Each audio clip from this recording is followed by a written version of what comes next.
Petunia ଗଛ ଲଗେଇବାର 5 ସପ୍ତାହ ହେଇଗଲାଣି ଆଉ ଗଛଟା ବହୁତ ଧୀର ବଢ଼ୁଛି।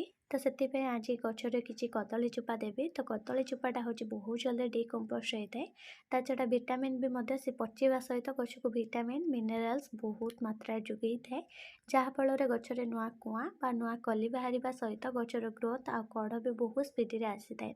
ତ ମୁଁ କଦଳୀ ଚୋପାକୁ ଏମିତି ଛୋଟ ଛୋଟ ଖଣ୍ଡ କରିଦେଲି ପ୍ରଥମେ, ତାପରେ ମୁଁ ଗଛର ମାଟି ସାଇଡ଼୍ କରିକି ମାନେ ହାଲକା ଖୋଳି ଦେଇକି ତାପରେ ଚୋପା ଗୁଡ଼ାକ ପୋତିଦେଲି।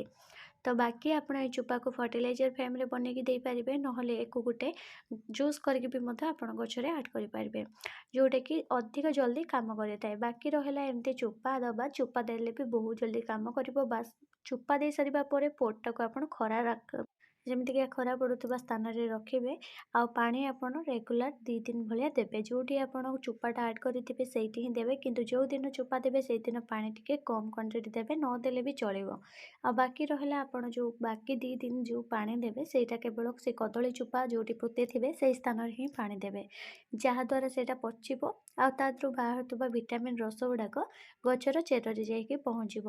ତାପରେ ଆମ ଗଛର ଗ୍ରୋଥଟା 2 ଗୁଣ ବଢ଼ିବ। ଆଉ ଯଦି ଏହାକୁ ଲିକ୍ୱିଡ଼ ଫର୍ମରେ ଆପଣ ଦେବାକୁ ଚାହୁଁଛନ୍ତି ତାହେଲେ ଆପଣ ଏଇଟା ଗୋଟେ ଖାଦ୍ୟ ପରୀକ୍ଷା, ପୁଷ୍ଟିକର ଖାଦ୍ୟ ପରୀକ୍ଷା ଆମେ ତରଳ ଖତ ବନେଇକି ବି ଆମ ଗଛରେ ଦେଇପାରିବା। କଦଳୀ ଚୋପାକୁ 2-3 ଦିନ ଧରିକି ଏମିତିକା ଛୋଟ ଛୋଟ ଖଣ୍ଡ କରିକିରି ପାଣିରେ ଭିଜେଇକି ରଖନ୍ତୁ, ଆଉ 2-3 ଦିନ ପରେ ଆପଣ ସେଇ ପାଣିକୁ ଆପଣଙ୍କ ପିଟୁନିଆ ଗଛର 4 ସାଇଡ଼୍ ବୁଲେଇକି ଦିଅନ୍ତୁ।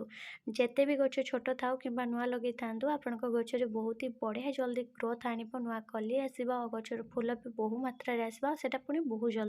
এই ତରଳ ଖତ ଦେବା ଦ୍ୱାରା ପୋଷକ ତତ୍ତ୍ୱ ବଢ଼େଇଥାଏ, ଫୁଲ ଆଣିବାରେ ବି ମଧ୍ୟ ବହୁତ ସାହାଯ୍ୟ କରିଥାଏ, ମାନେ ଶୀଘ୍ର ଫୁଲ ଆଣିଥାଏ। ବିଶେଷ କରିକି ଆପଣ এই ତରଳ ଖତ ଫୁଲ ଫୁଟୁଥିବା ମାସରେ ବ୍ୟବହାର କରିବେ, ଯେମିତି ଡିସେମ୍ବରରୁ ଜାନୁଆରୀ ମାସ ବହୁତ ହି ଭଲ ରହିବ। ଆପଣଙ୍କ ଗଛର ଗ୍ରୋଥ୍ କାଫି ଭଲ ଆସିବ, ଆଉ ଗ୍ରୋଥ୍ ସହିତ ଫୁଲ ଏଇଟା ଅଧିକା ଆଣିବାରେ ବେଶୀ ସାହାଯ୍ୟ କରିବ। କଦଳୀ ଚୋପାକୁ ଆପଣ ଗୋଟେ ଗୋଟେ ଲେଖାଏଁ ଦେବେ, ଆଉ ଯଦି ଫର୍ଟିଲାଇଜର ଫ୍ରେମ୍ରେ ବନାଉଛନ୍ତି 2 ଥର ରିପିଟ୍ କରିବେ।